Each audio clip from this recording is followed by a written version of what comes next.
Ang mga lumang bus stop daw sa Maynila, mabibigyan na ng makeover. Magkakaroon pa ng libreng Wi-Fi.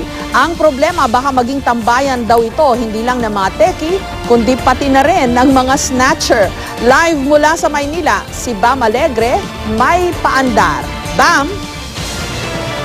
Jessica, kung may mahalagang email, tweet, Facebook post o kaya naman Instagram picture na kailangan nyo na agad makita o masagot pero wala kayong internet connection, wala kayong dalang mobile wifi o kaya malayo pa yung computer shop, abay mabuti pumunta sa mga waiting shed na katulad nito sa lungsod ng Maynila dahil sa mga susunod na araw kakapitan daw ito ng wifi. Narito ang ulat. Ganito ang anyo ng lumang bus stop sa Maynila pero unti-unti raw magkakaroon ng makeover ang mga waiting shed sa lungsod. Katulad ng bus stop na ito na sinisimulan sa Rizal Park. 14 na waiting shed daw ang itatayo sa buong Maynila. Meron sa Espanya Avenue, LRT Pureza, Quirino Taft at Arlegui Street. In exchange of the cooperation ng mga bus operators, we dedicated spaces for them for bus stops and loading and unloading area based sa request nila.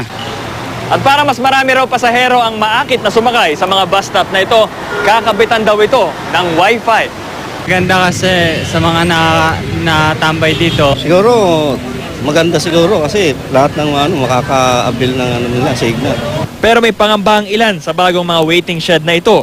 Natatakot ang ilan na pati mga snatcher dito na mag-abang. Tama naman yun, kaya may CCTV kami. We're creating now the elite force of Traffic Bureau. We're gonna equip them with GPS, with communication, with proper uniform, and logistics. Hindi ka ba natatakot sa mga snatcher? Natatakot din po.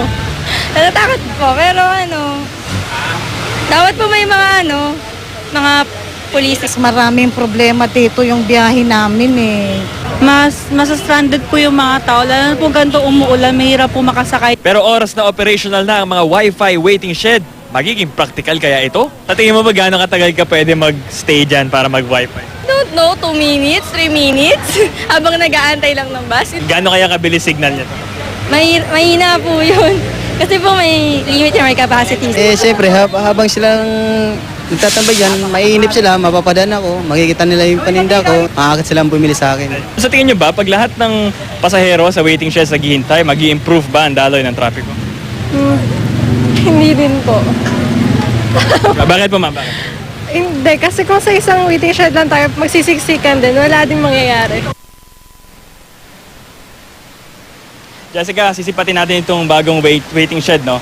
Titingnan natin sa taas, meron itong mga marquee na kumbaga pwede maglagay dyan ng mga mahalagang advisory. At ito sa ating likuran, meron itong LED technology para ito sa mga signboard. And I understand itong LED na ito ay solar powered. At paglilinaw sa atin ng lokal na pamahalaan, ito raw ay partnership with a private firm. Ibig sabihin, wala raw ginastos yung city government at ay marahil yung returns from the signboards yung magiging revenue para mapatakbo itong waiting shed. Jessica? Okay, pero seryoso talaga Wi-Fi sa waiting shed. Yun nga, paano yung mga snatcher?